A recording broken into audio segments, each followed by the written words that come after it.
جمال مصطفیٰ یا نظر طیبہ کی گلیوں میں۔ بسم اللہ الرحمن الرحیم، الحمد للہ رب العالمین والعاقبۃ للمتقین والصلاة والسلام علی سید الانبیاء والمرسلین وعلی آلہ واصحابہ وازواجہ واہل بیتہ وذریاتہ اجمعین۔ اعوذ باللہ من الشیطان الرجیم، بسم اللہ الرحمن الرحیم۔ ان اللہ وملائکتہ یصلون علی النبی یا ایہا الذین آمنوا صلوا علیہ وسلموا تسلیما۔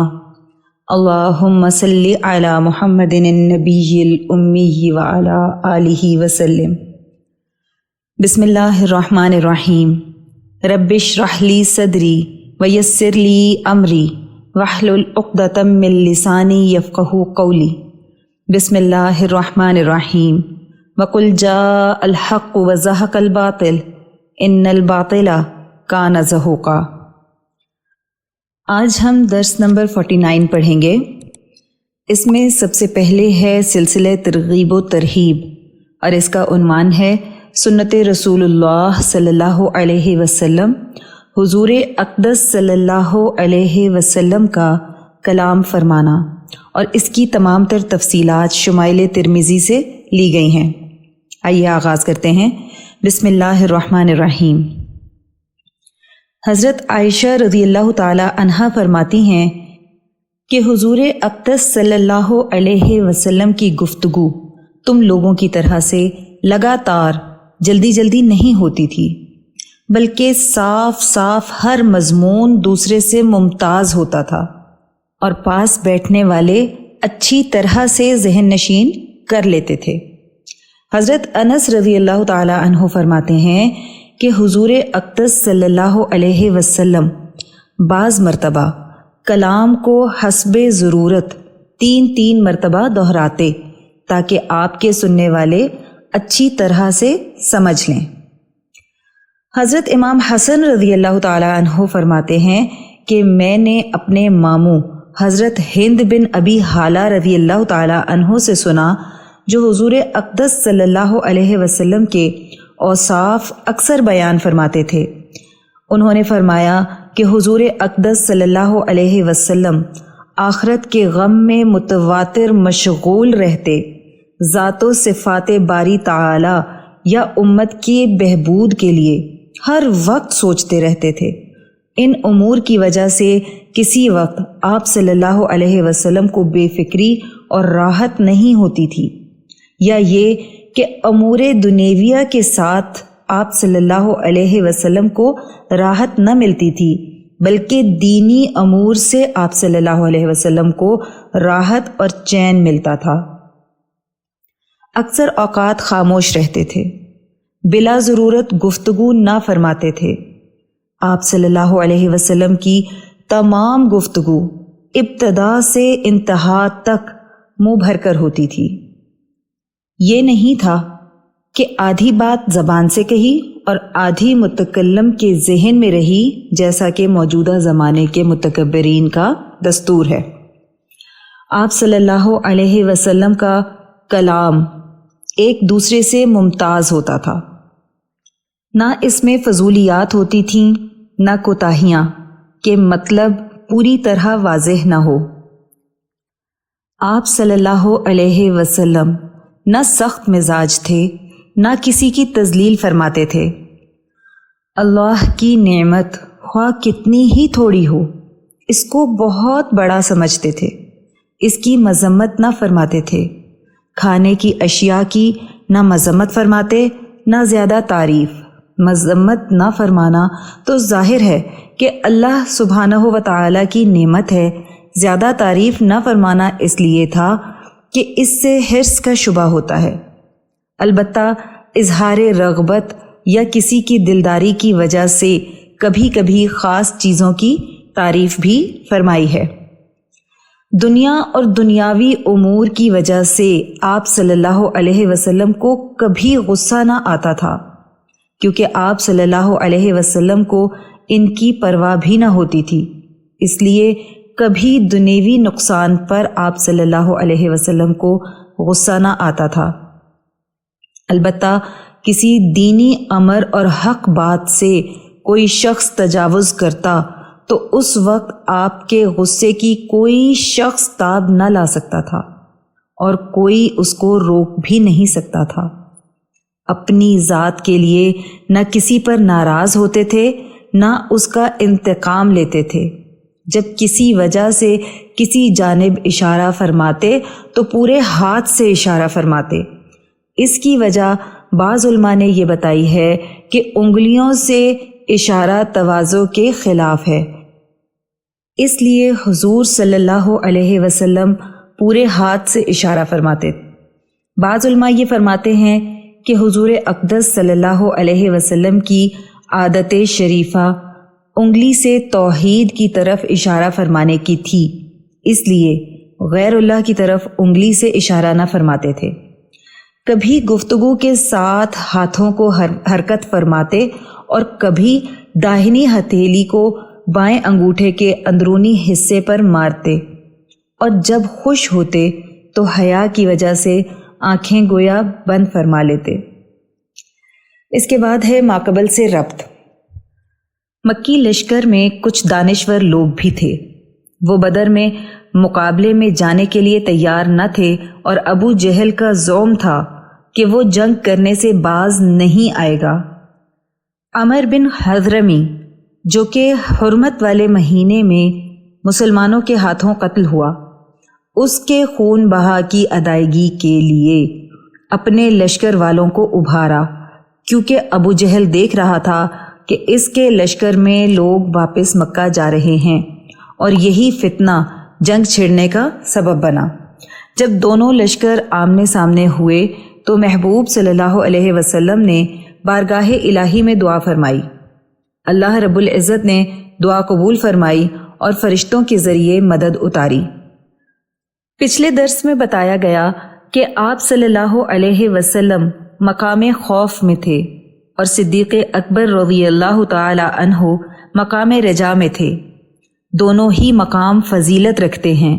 دونوں کیفیات سے اصل مقصود اللہ سبحانہ و تعالی کی رضا ہے۔ دراصل بدر کی رات آپ صلی اللہ علیہ وسلم کا سجدے میں مناجات کرنا، گڑ گڑانا اور سوال میں مبالغہ کرنا یہ محض فتح کی طلب کے لیے ہی نہیں تھا، مطلوب اور مقصود اللہ کی رضا تھی۔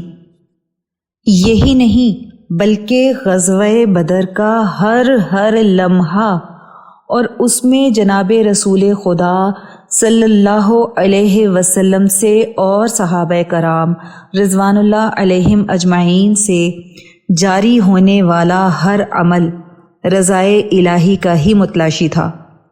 فتح اور شکست سے بالاتر ہو کر آپ صلی اللہ علیہ وسلم اور ان کے ساتھی محض اللہ سبحانہ و تعالی کی خوشنودی میں ہی مصروف تھے، کیونکہ عشق رضائے محبوب کا محتاج ہوتا ہے اور مقام اور کیفیات کا نہیں۔ ایثار اور جاں بازی کا حیرت انگیز منظر، نیکسٹ ہیڈنگ ہماری۔ یہ مارکا ایثار اور جاں بازی کا سب سے حیرت انگیز منظر تھا۔ دونوں فوجیں آمنے سامنے آئیں تو سب لوگوں نے دیکھا کہ خود ان کے جگر کے ٹکڑے تلوار کے سامنے ہیں۔ حضرت ابوبکر صدیق رضی اللہ تعالی عنہ کے بیٹے جو اب تک کافر تھے میدان جنگ میں بڑھے تو حضرت ابوبکر صدیق رضی اللہ تعالی عنہ تلوار کھینچ کر نکلے۔ عتبہ میدان میں آیا تو حضرت حذیفہ رضی اللہ تعالی عنہ عتبہ کے فرزند اس کے مقابلے کو نکلے۔ حضرت عمر رضی اللہ تعالی عنہ کی تلوار ماموں کے خون سے رنگین تھی۔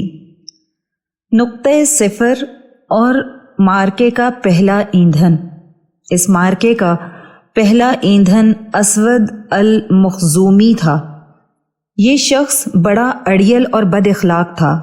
یہ کہتے ہوئے میدان میں نکلا کہ اللہ سے عہد کرتا ہوں کہ ان کے حوض سے پانی پی کر رہوں گا یا اس کے لیے جان دے دوں گا۔ دوسری طرف حضرت حمزہ رضی اللہ تعالی عنہ نے ایسی تلوار ماری کہ اس کا پاؤں نصف پنڈلی سے کٹ کر اڑ گیا اور وہ پیٹھ کے بل گر پڑا۔ اس کے پاؤں سے خون کا فوارہ نکل رہا تھا جس کا رخ اس کے ساتھیوں کی طرف تھا، لیکن اس کے باوجود وہ گھٹنوں کے بل گھسیٹ کر حوض کی طرف بڑھا تاکہ اپنی قسم پوری کرے۔ اتنے میں حضرت حمزہ رضی اللہ تعالی عنہ نے دوسری ضرب لگائی اور وہ حوض کے اندر ہی ڈھیر ہو گیا۔ مبارزت ایک عربی زبان کا لفظ ہے جس کا مطلب ہے کہ لڑائی یا جنگ میں مقابل ہونے کے لیے دو بدو جنگ کرنا یا کسی کو مقابلے کی دعوت دینا، ٹھیک ہے، اس مفہوم میں استعمال ہوتا ہے۔ مبارزت یہ اس مارکے کا پہلا قتل تھا اور اس سے جنگ بھڑک اٹھی تھی۔ چنانچہ اس کے بعد قریش کے 3 بہترین شاہ سوار نکلے جو سب کے سب ایک ہی خاندان کے تھے، عتبہ، دوسرا اس کا بھائی شیبہ اور تیسرا ولید جو عتبہ کا بیٹا تھا۔ انہوں نے اپنی صف سے الگ ہوتے ہی مبارزت کی دعوت دی، یعنی مقابلے کی دعوت دی۔ چونکہ ابو جہل کی طرف سے عتبہ کو جو بزدلی کا طعنہ ملا تھا، اس کی وجہ سے وہ سخت برہم تھا، اس لیے سب سے پہلے ہی میدان میں اتر آیا۔ رسول اللہ صلی اللہ علیہ وسلم کا فرمان عتبہ بن ربی کے بارے میں، میدان جنگ میں رسول اللہ صلی اللہ علیہ وسلم نے عتبہ بن ربی کو ایک سرخ اونٹ پر دیکھ کر فرمایا تھا، اگر قوم میں کسی کے پاس خیر ہے تو سرخ اونٹ والے کے پاس ہے۔ اگر لوگوں نے اس کی بات مان لی ہوتی تو صحیح راہ پا جاتے۔ آپ صلی اللہ علیہ وسلم کا یہ فرمان اس لیے تھا کیونکہ اللہ کے نبی صلی اللہ علیہ وسلم کو یہ خبر پہنچ چکی تھی کہ عتبہ جنگ رکوانا چاہتا ہے۔ بہرحال عتبہ، شیبہ اور ولید کے مقابلے کے لیے انصار کے 3 نوجوان نکلے، ایک عوف رضی اللہ تعالی عنہ، دوسرے معوذ رضی اللہ تعالی عنہ، یہ دونوں حضرت حارث کے بیٹے تھے اور ان کی ماں کا نام افرا رضی اللہ تعالی عنہا تھا، اور تیسرے حضرت عبداللہ بن رواحہ رضی اللہ تعالی عنہ تھے۔ قریشیوں نے ان تینوں کو دیکھ کر کہا کہ تم کون ہو؟ انہوں نے کہا ہم انصار کی جماعت ہیں۔ قریشیوں نے کہا ہمیں آپ سے کوئی سروکار نہیں، اور آپ صلی اللہ علیہ وسلم کی طرف خطاب کر کے پکارا، محمد صلی اللہ علیہ وسلم، یہ لوگ ہمارے جوڑ کے نہیں۔ محدثین کرام اس کا مطلب یہ بیان کرتے ہیں کہ اس سے انصار کی توہین منظور نہ تھی، بلکہ یہ غرض تھی کہ خون کا بدلہ قریش سے مطلوب ہے، انصار سے نہیں۔ لیکن اس سے بھی انکار نہیں کیا جا سکتا کہ مکے والے انصار کو اپنا ہمسر نہیں سمجھتے تھے۔ صحیح روایات میں ہے کہ جب ابو جہل انصار کے ہاتھ سے مارا گیا تو مرتے وقت اس نے کہا، کاش مجھ کو فلاحوں یعنی کاشتکاروں کے سوا کسی اور نے مارا ہوتا۔ انصار کھیتی باڑی کا پیشہ کرتے تھے جو قریش کے نزدیک معیوب تھا۔ تینوں سرکش موت کی آغوش میں۔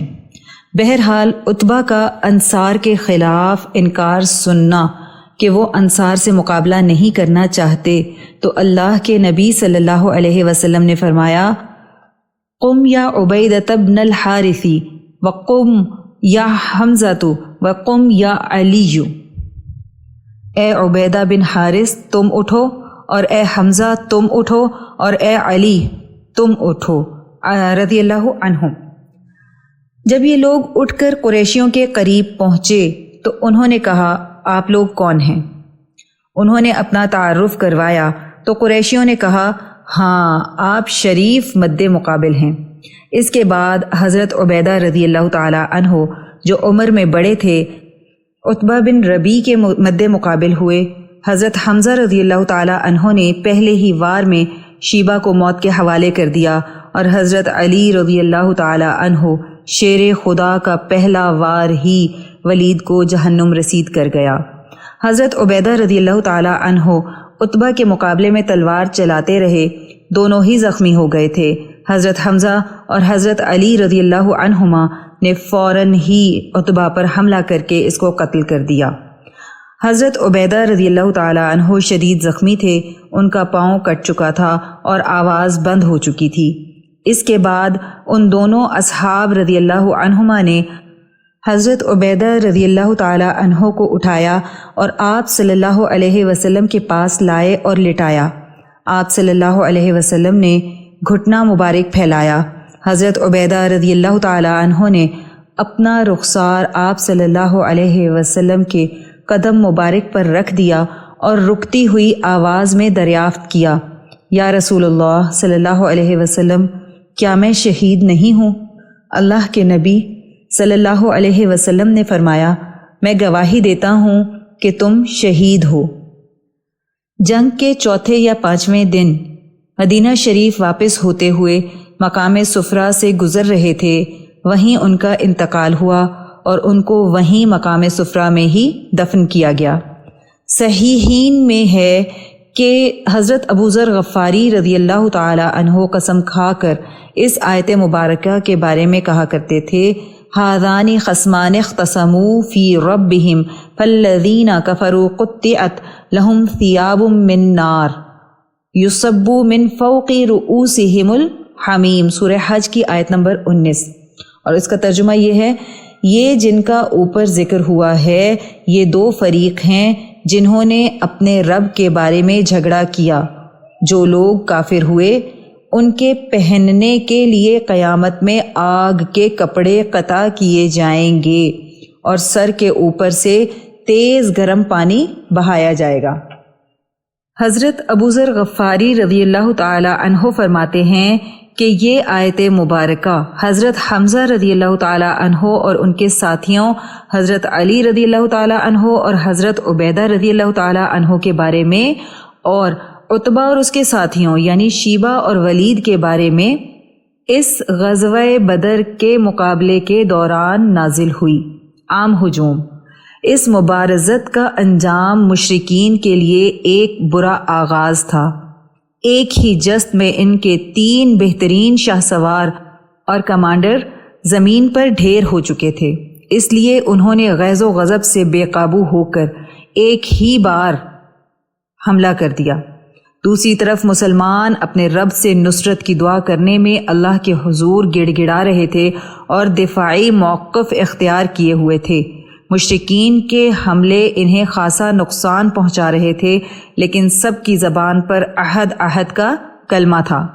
رسول اللہ صلی اللہ علیہ وسلم کا اپنے اصحاب رضی اللہ عنہم کو جنگ کی ترغیب دینا، آپ صلی اللہ علیہ وسلم لوگوں کی جانب بڑھے اور فرمایا، والذی نفس محمد بیدہ لا یقاتلہم اليوم رجل فیقتل صابرا محتسبا مقبلا غیر مدبر الا ادخلہ اللہ الجنہ۔ قسم اس ذات کی جس کے ہاتھ میں محمد صلی اللہ علیہ وسلم کی جان ہے، آج جو شخص بھی ان لوگوں سے جنگ کرے گا اور صبر کے ساتھ ثواب سمجھ کر شہید ہو جائے گا، آگے بڑھتا ہوا ہوگا، پیچھ پھیرنے والا نہ ہوگا، تو اللہ تعالیٰ اسے جنت میں داخل فرمائے گا۔ حضرت عمیر بن الحمام رضی اللہ تعالی عنہ، جن کا تعلق بنو سلمہ کے قبیلے سے ہے، ان کے ہاتھ میں چند کھجوریں تھیں، وہ انہیں کھا رہے تھے۔ کہا، آہا آہا، کیا میرے اور جنت کے درمیان بس اتنا ہی فاصلہ ہے کہ مجھے یہ لوگ قتل کر دیں گے؟ پھر انہوں نے کھجوریں اپنے ہاتھ سے پھینک دیں اور تلوار لے لی اور ان لوگوں سے جنگ کی اور شہید ہو گئے۔ حضرت عوف ابن الحارث رضی اللہ تعالی عنہ کا شوق شہادت، حضرت افرا رضی اللہ تعالی عنہ کے صاحبزادے حضرت عوف بن الحارث رضی اللہ تعالی عنہ نے عرض کیا، یا رسول اللہ صلی اللہ علیہ وسلم، ما یضحک الرب من عبدہ، پروردگار کو اپنے بندے کی کون سی بات خوش کرتی ہے؟ فرمایا، غمسہ یدہ فی العدو حاصرا، ننگے سر اپنا ہاتھ دشمن کے خون میں ڈبو دینا۔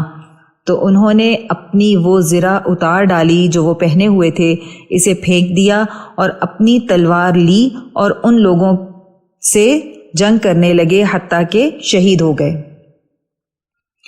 حضرت مہجہ رضی اللہ تعالی عنہ کی شہادت۔ روایات میں ہے کہ مسلمانوں میں سب سے پہلے حضرت مہجہ رضی اللہ تعالی عنہ آگے بڑھے، جو حضرت عمر فاروق رضی اللہ تعالی عنہ کے غلام تھے۔ ان کو عامر بن حضرمی نے تیر مار کر شہید کیا۔ بعض علماء نے لکھا ہے کہ وہ اس امت کے پہلے شہید ہیں جن کو شہید کہہ کر پکارا جاتا ہے۔ اسی روز حضور صلی اللہ علیہ وسلم نے فرمایا تھا، مہجہ رضی اللہ تعالی عنہ اس امت کے شہیدوں کے سردار ہیں۔ یہ حدیث اس حدیث کے خلاف نہیں جس میں ہے کہ قیامت کے دن شہیدوں کے سردار حضرت یحییٰ علیہ السلام ہوں گے، وہی جنت کی طرف شہیدوں کی رہنمائی کریں گے۔ ایک اور حدیث میں آتا ہے کہ شہیدوں کے سردار حابیل ابن آدم ہیں۔ اب یہاں یہ بات سمجھ لینی چاہیے کہ حابیل آدم علیہ السلام کی براہ راست اولاد ہیں، جو شہید ہیں ان کے سردار ہیں، یعنی جو ان کی اولاد میں ابن آدم کی اولاد میں جو شہید لوگ ہیں ان کے سردار ہیں۔ حضرت یحییٰ علیہ السلام انبیاء علیہم السلام کے شہیدوں کے سردار ہیں۔ حضرت امام حسن رضی اللہ تعالی عنہ شہداء کے اور جنت کے جوانوں کے سردار ہیں۔ اسی طرح حضرت مہجہ رضی اللہ تعالی عنہ کو مسلمانوں میں پہلا شہید کہنا اس روایت کے بھی خلاف نہیں جس میں مسلمانوں کے پہلے شہید حضرت عمیر بن الحمام رضی اللہ تعالی عنہ ہیں۔ حضرت مہجہ رضی اللہ تعالی عنہ مہاجر مسلمانوں میں پہلے شہید ہیں۔ حضرت عمیر بن الحمام رضی اللہ تعالی عنہ انصاری مسلمانوں میں پہلے شہید ہیں۔ حضرت حارثہ رضی اللہ تعالی عنہ کی شہادت۔ Next reading. ایک روایت میں ہے کہ سب سے پہلے شہید حضرت حارثہ بن قیس رضی اللہ تعالی عنہ ہیں۔ اس سے مراد یہ ہے کہ حضرت حارثہ رضی اللہ تعالی عنہ انصاری مسلمانوں میں ایسے پہلے شہید ہیں جو کہ ایک اندیکھے تیر سے ہلاک ہوئے، یعنی قاتل کا پتہ نہیں چلا۔ بخاری شریف کی روایت ہے کہ غزوہ بدر میں حضرت حارثہ رضی اللہ تعالی عنہ کو ایک تیر آ کر لگا نامعلوم جگہ سے۔ اس وقت وہ حوض سے پانی پی رہے تھے اور وہیں شہید ہو گئے۔ صبر و شکر کا پیکر حضرت حارثہ رضی اللہ تعالی عنہ کی والدہ۔ حضرت حارثہ رضی اللہ تعالی عنہ کی والدہ جو کہ حضرت انس رضی اللہ تعالی عنہ کی پھوپھی تھیں، آپ صلی اللہ علیہ وسلم کی خدمت میں حاضر ہوئیں اور کہنے لگیں، یا رسول اللہ صلی اللہ علیہ وسلم، مجھے حارثہ رضی اللہ تعالی عنہ کے بارے میں بتائیے، اگر وہ جنت میں ہے تو میں اس پر نہیں روؤں گی بلکہ اس کا غم کروں گی، اور اگر وہ جہنم میں ہے تو جب تک اس دنیا میں زندہ رہوں گی اس پر روتی رہوں گی۔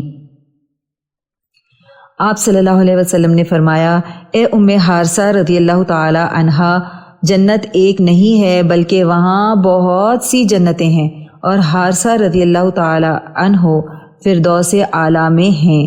پھر حضرت صلی اللہ علیہ وسلم نے ایک پیالہ منگوایا، اپنا دست مبارک اس میں ڈالا، پھر منہ سے پانی لے کر اس میں ڈالا اور وہ پیالہ ام حارثہ رضی اللہ تعالی عنہا کو عنایت فرمایا۔ انہوں نے تھوڑا سا پانی پیا، پھر اپنی بیٹی کو پلایا۔ آپ صلی اللہ علیہ وسلم نے حکم دیا تھا کہ کچھ پانی اپنے اوپر چھڑک لیں۔ انہوں نے ایسا ہی کیا اور پھر وہاں سے واپس ہوئیں۔